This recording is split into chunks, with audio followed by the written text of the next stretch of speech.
রাধে রাধে সবাইকে। আশা করি তোমরা সবাই খুব খুব ভালো আছো।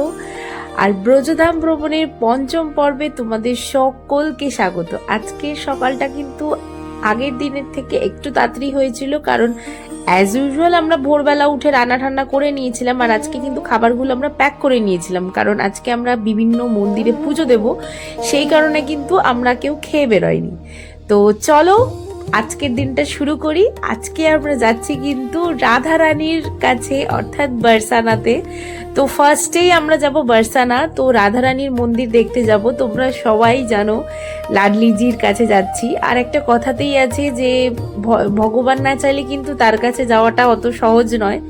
তো সবাই কিন্তু বৃন্দাবন আসে, কিন্তু বারসানা কিন্তু সবাই যেতে পারে না। তো যাই হোক, যারা যারা গেছো তারা অবশ্যই কমেন্ট করো। তো আমার তো এই নিয়ে দুবার হচ্ছে, তো আশা করব ভবিষ্যতেও যাতে রাধারানী আমাকে ডাকে, আমি আবারও আসতে পারি। তো বৃন্দাবন আমার কাছে সত্যি এখন একটা আলাদা জায়গা তৈরি করে নিয়েছে ভগবানের। যাই হোক, আমরা দেখো চলে এসেছি, আর এই সিঁড়িতে দিয়ে ওঠা শুরু করব। তো আমি তো মাকে নিয়ে একটু সত্যিই ভয় লাগছিল, কারণ এখানে অনেকগুলো সিঁড়ি বেরোতে হয়। কিন্তু সত্যি কথা আবারও বলছি, রাধারানীর কৃপা না থাকলে কিন্তু কোনো কিছুই হবে না। তো মা যাই হোক খুব ভালোভাবে উঠেছে। আর এই দেখো আমরা এখানে 3টে ফ্যামিলি কিন্তু রাধারানীর জন্য একটু প্রসাদ, শৃঙ্গার, ফুলমালা এগুলো সব নিয়ে নিয়েছিলাম। আর আমরা যখন যেহেতু শীতকালের দিকে গেছিলাম, তো তোমরা বুঝতেই পারছো কুয়াশাটা কতটা। আর ব্রজভাষায় এটাকে কিন্তু কহরা বলে, খুব সুন্দর লাগে আমার ব্রজভাষা শুনতে। তো যাই হোক, আর আমার সেদিন একটা ঘটনা ঘটে গেছিলো, সেটা হচ্ছে আমার লেন্সটা একটু নষ্ট হয়ে গেছিল, তাই জন্য আমাকে বাধ্য হয়েই চশমা পড়তে হয়েছিল। তাও আমি লেন্স খোঁজার জন্য তোমাদের সব আপডেট দেবো কি কি করেছি। তো এখন দেখো, যেহেতু তখন প্রথমে সিঙ্গার আরতি হবে, তাই জন্য কিন্তু এখন মন্দিরে প্রচুর ভিড়। যেহেতু সবে মন্দির এখন খুলবে, শৃঙ্গারের জন্য খুলবে, মঙ্গলা তো হয়ে গেছে সকালবেলায়, যেটা ভোরে হয়। তো এই সবাই এখন রাধারানী দর্শন করে নাও যুগল বিগ্রহের। তো সবাই বলো রাধারানী কি জয় হো। তো যাই হোক, লাডলিজির এখানে এত সুন্দর দর্শন পেয়েছি আমরা, বিশ্বাস করো। আগের বারও খুব সুন্দর দেখেছিলাম, আর এইবারও সুন্দর দেখেছি। আর আমরা পুরো শৃঙ্গার আরতিটা দর্শন করেছি। এখানে দেখা অনেকক্ষণ ধরে আরতি হয়েছিল, এবং তারপরে কিন্তু আমরা ওই প্রসাদ যে চূর্ণি ওড়না টোড়না যেগুলো শৃঙ্গার টিঙ্গার কিনেছি, সেগুলো কিন্তু সব পরে দেবো। আগে আরতি হওয়ার পরে আবার মন্দির বন্ধ হয়ে যাবে, তার 5-10 মিনিটে আবার মন্দির খুলে যায়। তো ততক্ষণ আমরা কিন্তু এই বাইরেটাতে এসেছিলাম। আর তোমরা দেখো, বারসানা থেকে কিন্তু নন্দগাঁও আরামসে দেখা যায়, কিন্তু এখানে এতই কুয়াশা কিছুই দেখা যাচ্ছিল না। তোমরা দেখো জাস্ট। আর এত হনুমানের উপদ্রব কি বলবো। যাই হোক, যেটুকু ভিডিও করতে পারছি তোমাদেরকে দেখাচ্ছি। আর এখন আমরা কিন্তু আবার মন্দিরের ভেতরে চলে এসেছি, কারণ রাধারানীর জন্য যে পুজোটা দেবো আমরা, সেটা কিন্তু এখনই দিয়ে নিয়েছিলাম। তো তখন আর ভিডিও করিনি।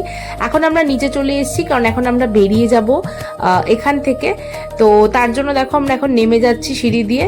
তো আর এইখানে রাস্তার মধ্যে পুরো দইয়ের ঘোল, বিভিন্ন ঠাকুরের বস্ত্র, চুড়ি সমস্ত কিছুই ছিল। কিন্তু আজকে আমরা অনেকগুলো জায়গায় যাব দেখে তো আমরা এখানে আর দাঁড়াইনি।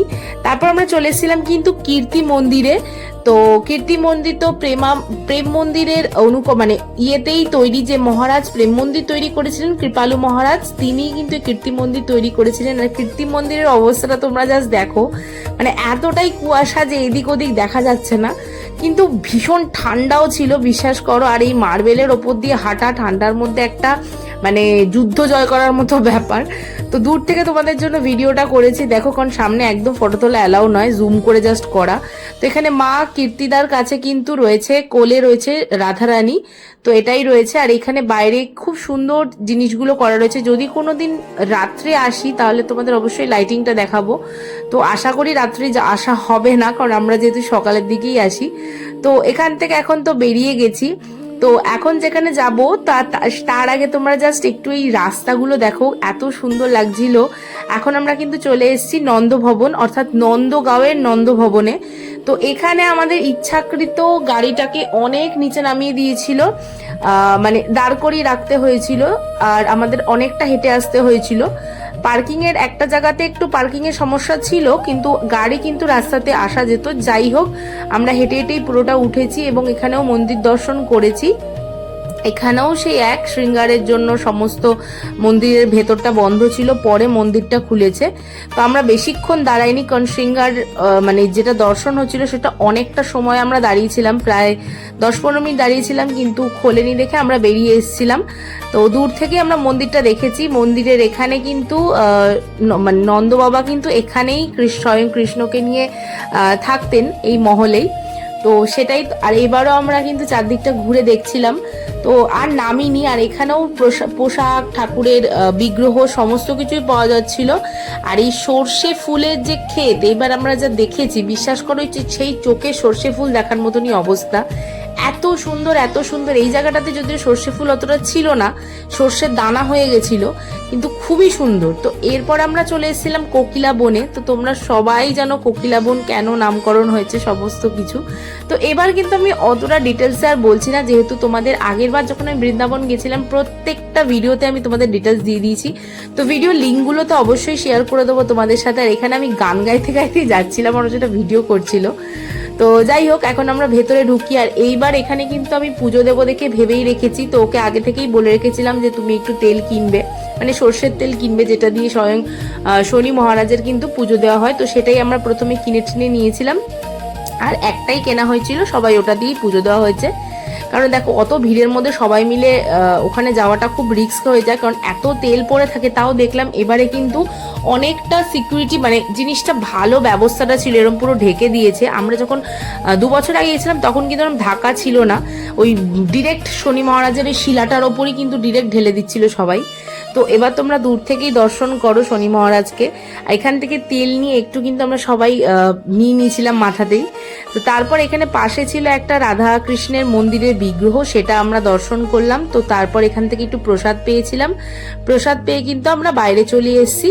তো বাইরে থেকে আমরা এখানে দু সাইডে অনেক দোকানপাট বসেছিল টুকটাকি জিনিসের, আমরা সেগুলো দেখছিলাম। আর তারপরে আমাদের গন্নের রস খেতেই হবে, যেটা আমরা আগে থেকেই দেখে রেখে গেছিলাম। মানে এখানে এত আখের রস ছিল। তো আখের রস আমাদের, মানে বললাম যে বৃন্দাবনের এবার মূল হয়ে গেছে, কারণ আমরা কিছু খেতাম চাই না খেতাম, এটা খেতাম। তো আমরা ভুলে গেছিলাম যে চিন্তাহরণ মন্দিরে যাব, তো সেই জন্য আগেই আমরা আখের রসটা খেয়ে নিয়েছিলাম। তো যাই হোক, আখের রসই খেয়েছি, মানে ফলের রসই খেয়েছি, কোনো খাবার তো খাইনি। ওই জন্য মানে আমি মনে করি কিছু হবে না। তো তার আগে আমরা গেছিলাম জাবট, যেটা আগের বার আমাদের যাওয়া হয়নি। তো এবার আমরা গেছিলাম জাবটে। তো জাবটে গিয়ে দেখো এখানে কিন্তু এটা হচ্ছে রাধারানীর শ্বশুর বাড়ি, অর্থাৎ আয়ান ঘোষের বাড়ি। এই যে আয়ান ঘোষ আর মা জটিলা কুটিলা রয়েছে। আর এই দেখো এখানে কৃষ্ণ কালী রূপে কিন্তু কৃষ্ণ রয়েছে, অর্থাৎ আয়ান ঘোষকে কিন্তু কৃষ্ণ কালী রূপেই দর্শন দিয়েছিলেন। তো সেই কারণেই কিন্তু এখানে এই বিগ্রহটা রয়েছে। তো এখানে ওই, আর সেদিন ছিল হচ্ছে নিত্যানন্দ প্রভুর জন্মদিন, সেই জন্য কিন্তু কৃষ্ণকে, মানে রাধা কৃষ্ণের বিগ্রহের কৃষ্ণকে কিন্তু নিত্যানন্দ প্রভু হিসাবে সাজানো হচ্ছিল, খুব ভালো লাগছিল। আর তারপর আমরা গেছিলাম টেরি কদমে। এখানে কিন্তু নাম সংকীর্তন হয়, মানে হরিনাম সংকীর্তনের জন্যই বিখ্যাত। তারপর আমরা গিয়েছিলাম আশেশ্বর মহাদেবের এখানে গিয়ে ও পুজো দিয়েছিল। সরি, আমি চিন্তাহরণ মহাদেব তোমাদের বলে দিয়েছি, সরি। তো আশেশ্বর মহাদেবের এখানে গিয়ে জাস্ট আমরা দুধ ঢেলেছিলাম। ও এখানে একটু দুধ, গঙ্গা জল, যেটা মিশ্রণ পাওয়া যাচ্ছিল অ্যাকচুয়ালি, সেই জিনিসটাই ঢালা হয়েছিল। আর তোমরা দেখো পুজো দেওয়ার পরে দুধগুলো যখন এই জায়গাটায় পড়ে থাকে শিবের ওই ইয়েটা থেকে, তখন দেখো হনুমানগুলো কি সুন্দর এসে দুধগুলো খায়, অনেকে মিষ্টি টিষ্টিও দেয়, তো সেগুলোও খায়। এই দেখো চলে এসছে, আমি তো তোমাদের জুম করে দেখাই। ওই দেখো কি সুন্দর এরা খাচ্ছিল, আমার ভীষণ ভাল লাগছিল। তো এইটা তোমাদের যে মন্দিরগুলো বলেছিলাম মহাদেবের মন্দির, তার মধ্যে দেখো আশেশ্বর মহাদেবের মন্দির আজকে আমরা দর্শন করে নিয়েছি। আর আজকের আমাদের কিন্তু লাস্ট মানে ডেস্টিনেশন ছিল হচ্ছে প্রেম সরোবর। তো এখানে তো বুঝতেই পারছো প্রেম সরোবর মানে রাধা কৃষ্ণের এখানে প্রেমলীলা কিছু রয়েছে, মানে যেটা বলতে গেলে কিন্তু ওই রকম মানসিক লীলা নয়, এগুলো কিন্তু মানে খুব, মানে কি বলবো তোমাদেরকে, খুব গোপন জিনিস, যেগুলো তোমাদেরকে মনের দিক থেকে বুঝতে হবে। ওই প্রেম সরোবর মানেই যে একটা অন্যরকম মাইন্ড নিয়ে বসবে, সেরকম কিন্তু এখানে ভাবার একদমই মানে নেই। আর এই জায়গাটা বিশ্বাস করো, দেয়ালে এত সুন্দর চিত্রকলা রয়েছে না, মানে তোমার এখান থেকে যেতেই ইচ্ছা করবে না।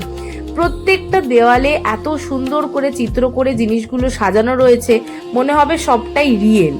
তো জায়গাটা আমরা অনেকক্ষণ ছিলাম, আর ওই দূরের ওই ময়ূরের যে আঁকাটা ছিল ওটা ভীষণ সুন্দর ছিল। তো তারপর আমরা বাড়ি চলে এসেছিলাম, বাড়ি এসে একটু আমরা খেয়েছিলাম। ওই যেহেতু খাবারগুলো আমাদের নিয়ে যাওয়া হয়েছিল সেগুলো আমরা গাড়িতেই খেয়ে নিয়েছিলাম, সেরকম কিছু বাড়িতে আর ভাত টাত খাওয়া হয়নি, কারণ ভাত রান্না করাও হয়নি, একবারে রাতে এসে যেহেতু আমরা করব।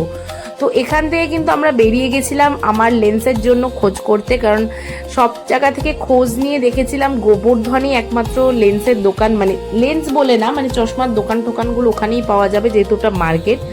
আর এখানে দেখো শ্রী গিরিরাজ মিষ্টান্ন ভাণ্ডারে গেছিলাম, কিন্তু একমাত্র সকালবেলাতেই জিলাপিটা পাওয়া যায়, তাই জন্য ও আর সেরকম খাইনি। তারপর আমরা একটু পরিক্রমা দেখছিলাম যেহেতু আমরা গিয়েছিলাম, তারপর ওখান থেকে লেন্সের ব্যবস্থা যাই হোক হয়েছিল রাধারানীর কৃপায়।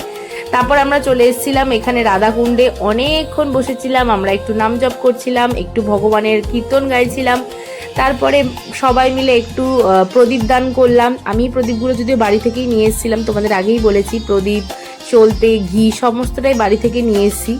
তো এখানে সব দান ঠান করা হলো। তারপরে দেখো কি সুন্দর এখানে রাধাকুণ্ডে সেবা হচ্ছে, সমস্ত ওই যত ফুল যা যা আদি ফেলা হচ্ছে এখানে মানে পুজোর জন্য, সেগুলো সব দেখো কি সুন্দর সরিয়ে নেওয়া হচ্ছে।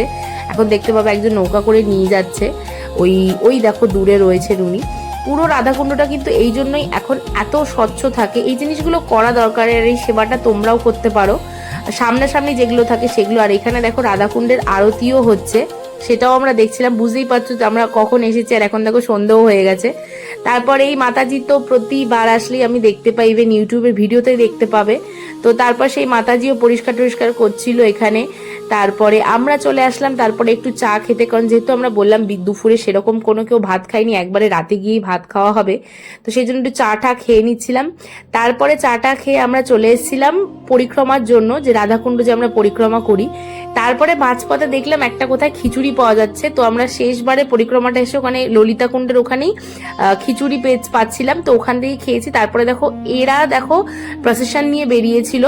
তো তারপর বাড়ি চলে এসে আমরা কিন্তু প্লেন একদম খাবার, কফি ভাজা আর ভাত আর ডাল, আলু সেদ্ধ এইসব দিয়ে খাওয়া, ও ঘি দিয়ে খেয়েছিল আর আমরা এইভাবেই খেয়ে নিয়েছিলাম। তো আজকের ভিডিওটা এখানেই শেষ করছি, আগামী দিনের ভিডিওর জন্য তোমরা অপেক্ষায় থাকো। তো চলো আজকে টাটা, দেখা হবে আগামী ভিডিওতে। যারা যারা সাবস্ক্রাইব করোনি অবশ্যই লাইক কমেন্ট শেয়ার আর সাবস্ক্রাইব করে দাও। তো চলো, রাধে রাধে।